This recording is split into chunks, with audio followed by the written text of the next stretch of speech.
Les 6 plus gros problèmes actuels de l'UFC et comment est-ce que l'UFC devrait les régler. Alors aujourd'hui, je vais vraiment me mettre dans le costume de Dana White. Vous pouvez m'appeler Dana Black. Et je vais tout simplement vous expliquer, selon moi, quels sont les plus gros problèmes actuels de l'UFC et comment est-ce que l'UFC ferait pour régler ces problèmes. Donc si j'étais Dana White, qu'est-ce que je ferais dès aujourd'hui pour régler ces quelques problèmes? Avant d'aller plus loin, comme d'habitude, c'est super important.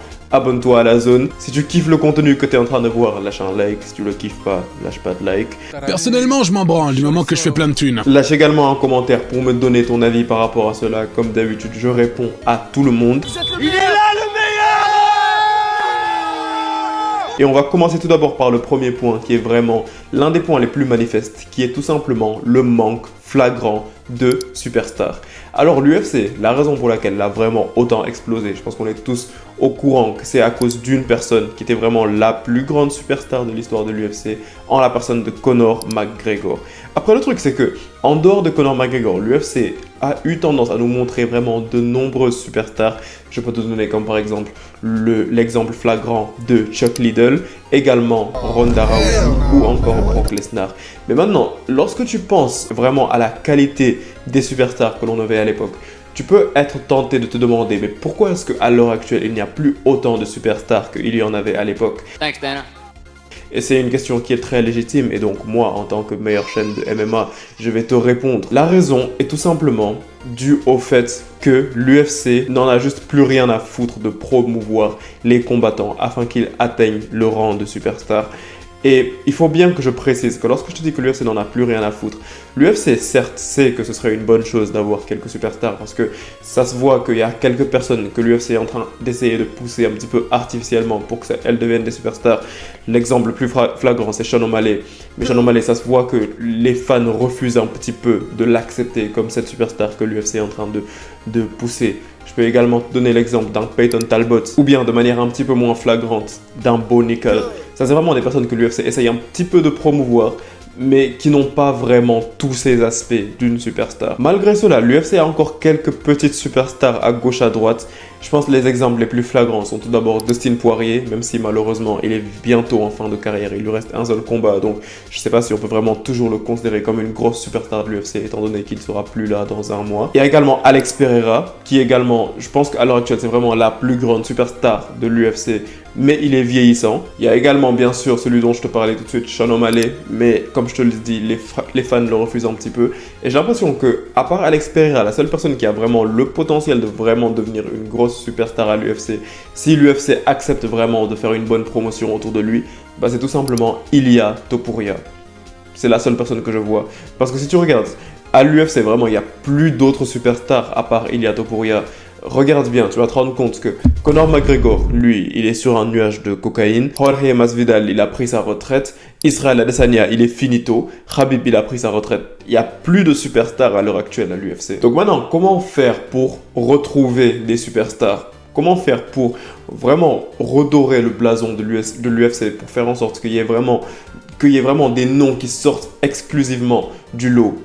Bah, je me dis que c'est vraiment plutôt simple. Dana White a juste à commencer à se réintéresser à l'UFC. C'est vraiment aussi simple que ça. La raison pour laquelle je me dis qu'il n'y a vraiment plus autant de superstars, tout simplement parce qu'il n'y a juste plus de promotion. Les gars, lorsque il y a un combat maintenant, je le disais dans une vidéo très récemment, lorsque un combat est annoncé, à l'époque, tu allais voir des face-à-face, que ce soit entre Nate Diaz et Conor McGregor, que ce soit entre Dominic Cruz et Cody Garbrandt.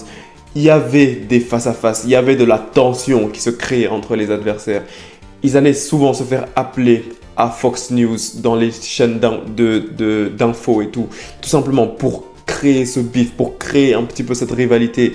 John Jones contre Daniel Cormier, il y avait un petit peu tout ça que l'on faisait, tout simplement pour faire grossir les traits de la superstar. Mais maintenant, lorsqu'il y a la promotion d'un combat, c'est quoi? C'est tout simplement que l'UFC va poster un countdown sur YouTube, ils vont mettre quelques highlights sur Instagram et tout.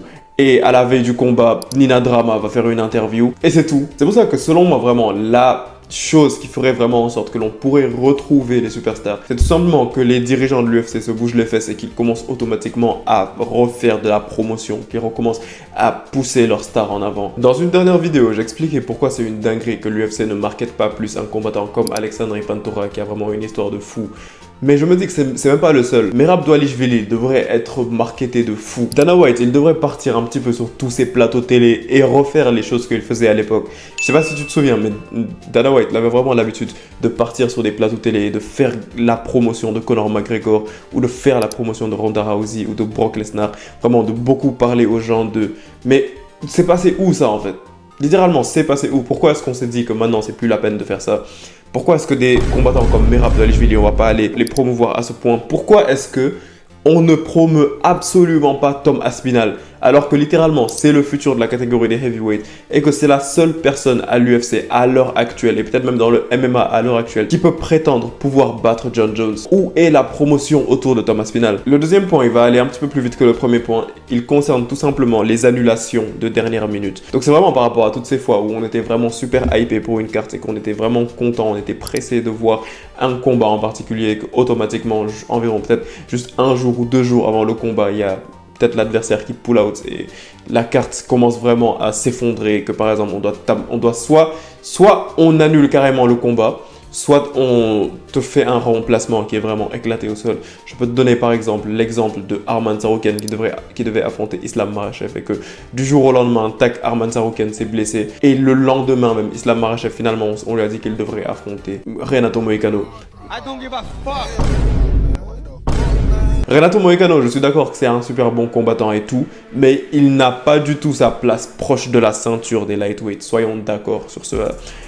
Ça, je sais que c'est un problème qui est un petit peu plus compliqué à régler que le premier, mais le truc, c'est simplement que l'UFC est payé suffisamment pour ça. Donc, il devrait faire en sorte d'avoir un bon backup fighter pour tous les gros combats, en fait. Comme par exemple, lorsque Arman Tsarukyan devait affronter Islam Makhachev, l'UFC aurait dû contacter Charles Oliveira déjà de base pour lui dire de se préparer pour ce combat en fait. Déjà pour lui dire de se préparer, d'être au poids pour venir se battre au cas où, tu vois. Et que dans tous les cas, il va être payé. Parce que l'UFC a littéralement les moyens de faire ça. Et ça ferait qu'il y aurait vraiment beaucoup moins de stress. Si ce combat il venait à se faire annuler, bah automatiquement on aurait un autre combat d'envergure similaire. On aurait soit Arman Tsarukyan contre Charles Oliveira 2 ou bien Islam Makhachev contre Charles Oliveira 2 également. Donc ce serait vraiment quelque chose de super intéressant. Et la raison pour laquelle je dis ça, vous allez peut-être vous dire que ce serait quelque chose de très compliqué à faire. Mais c'est que pensez par exemple à un combat entre vraiment un gros combat. Dites-vous que par exemple Ilia Topuria devait affronter Islam Makhachev, mais à la dernière seconde Islam Makhachev pull out. Maintenant on fait quoi?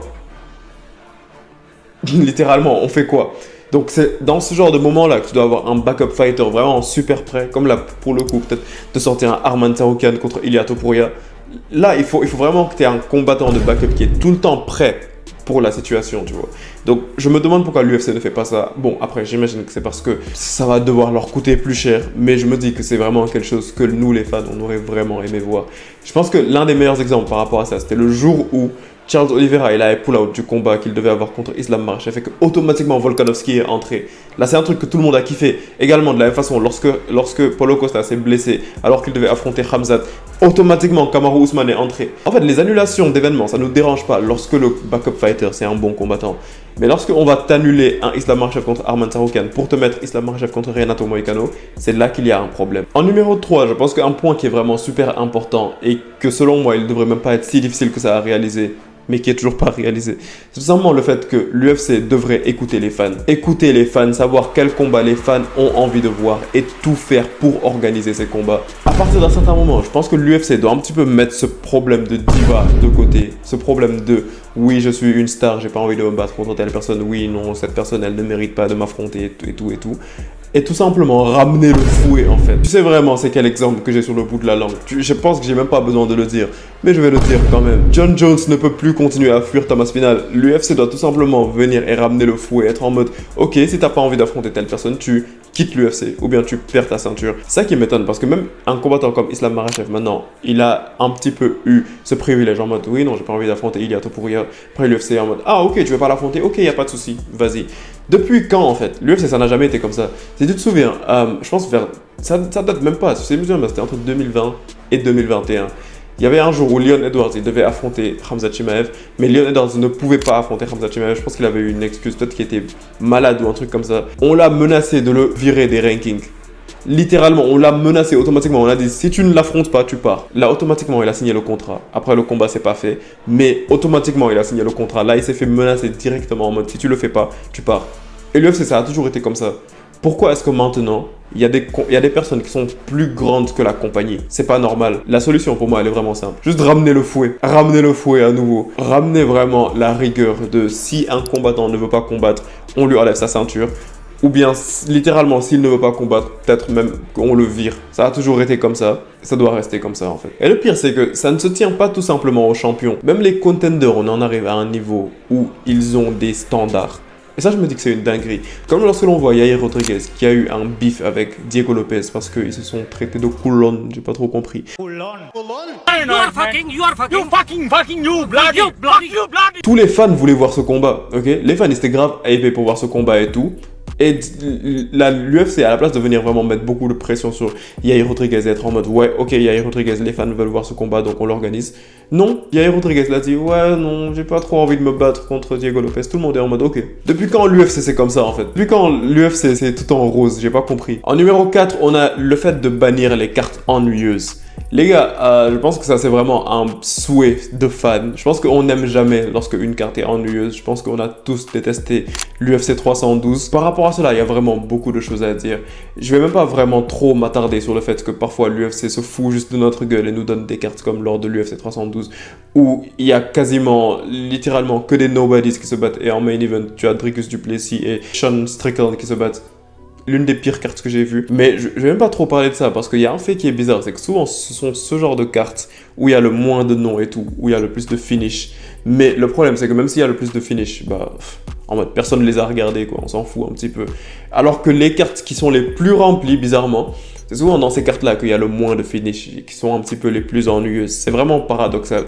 Mais moi je me dis que littéralement ça, il y a une solution pour ça. Il y a vraiment une solution super simple pour ça.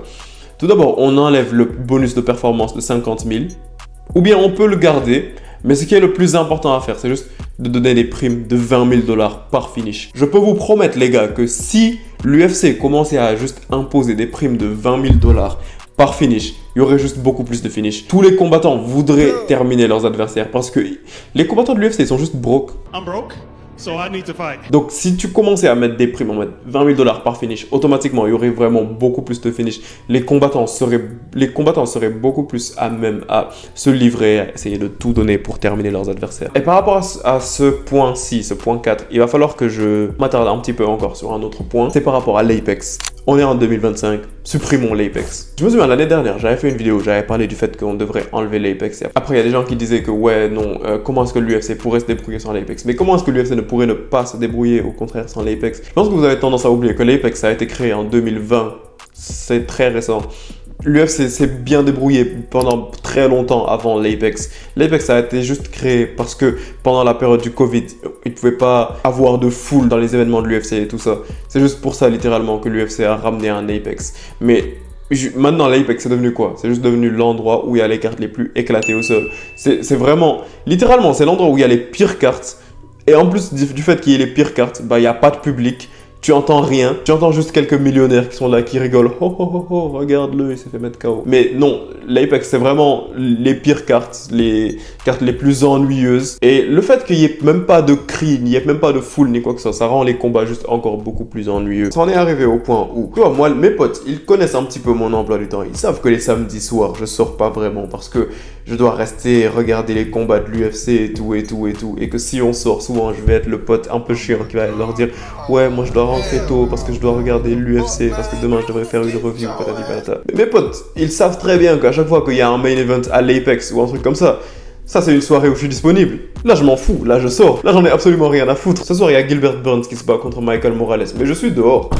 Et en fait, c'est la raison pour laquelle moi je me dis que l'UFC, quitte à faire moins d'événements, il devrait faire sauter l'Apex. Et quand je parle de faire sauter l'Apex, c'est pas faire sauter les Fight Night en général, mais il devrait faire sauter l'Apex et mettre tout cet argent dans des meilleurs Fight Nights ou dans des meilleurs pay-per-view. Et en parlant de pay-per-view, en numéro 5, on va parler du fait que les prix des pay-per-view sont juste trop chers.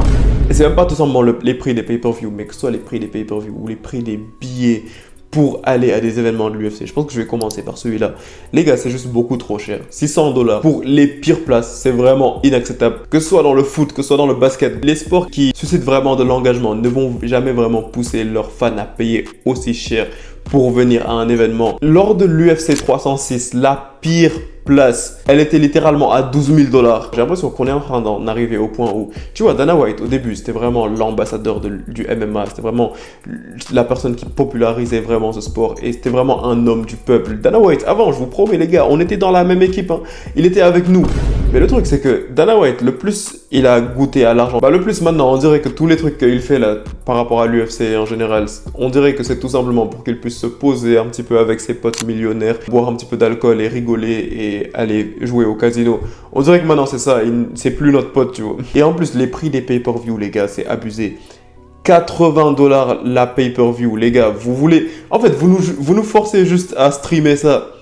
Et ce ne sont pas des aveux YouTube, je n'ai pas avoué que je stream. Mais je dis tout simplement que 80 $ la pay-per-view, c'est juste beaucoup trop cher. Surtout quand tu te rends compte que cet argent-là, c'est même pas vraiment de l'argent qui va vraiment être touché par les combattants ou quoi que ce soit. Parce qu'à la fin de la journée, je sais que c'est cher, mais je vous promets que je serai plus d'accord de payer 80 $ si c'est vraiment pour soutenir un combattant que je sais que c'est mon combattant préféré ou quoi que ce soit et que si je paye cette pay-per-view, il va vraiment pouvoir gagner beaucoup d'argent par rapport à cela. Mais si je paye une pay-per-view à 80 $ pour regarder, disons, un combat de...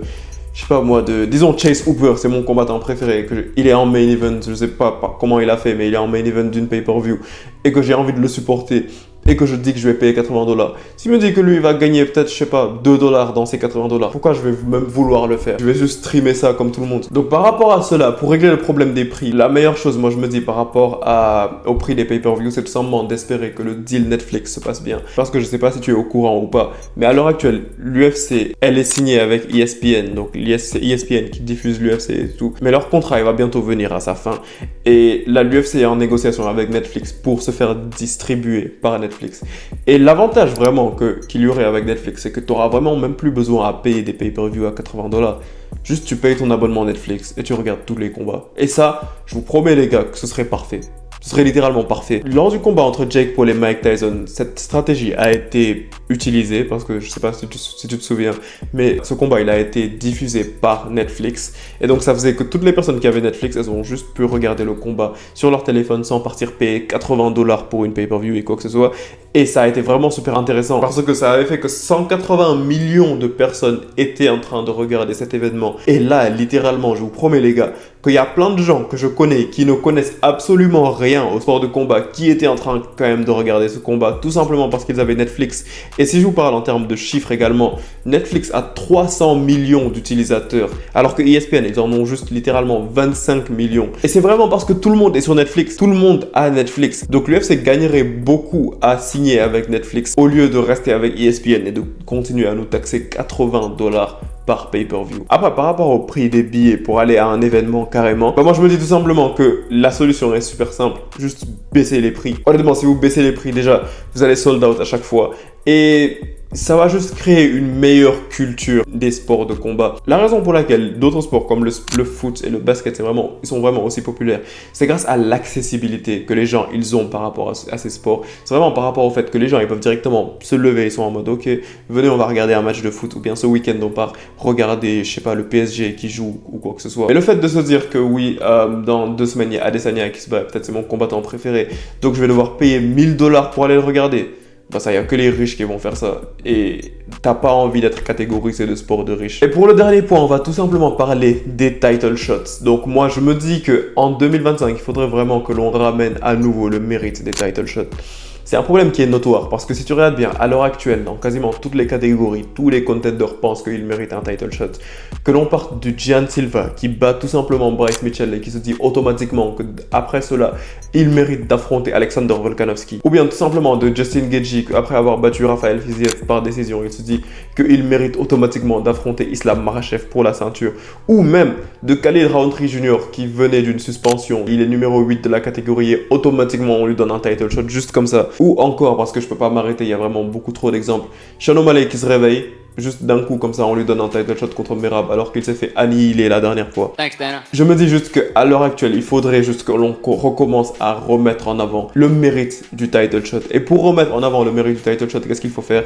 Bah, il faut tout simplement recommencer à amener des combats d'élimination directe. C'est-à-dire vraiment des combats d'élimination de contender numéro 1. Ce genre de combat, comme par exemple qui serait un Sean O'Malley contre Umar Nurmagomedov ou Umar Nurmagomedov contre Petr Yan, ce genre de combat d'élimination de contender numéro 1, ce sont les combats les plus importants. Pour la catégorie des welterweight par exemple, c'est l'une des catégories les plus remplies en ce moment. Il y a vraiment plein de choix. Tu aurais pu faire Shavkat Rakhmonov contre Sean Brady. Tu peux également faire Joaquin Buckley contre Ian Gary. Il y a vraiment plein de combats d'élimination que les contenders doivent faire entre eux. Mais ça en revient à l'un des précédents problèmes que je vous avais dit.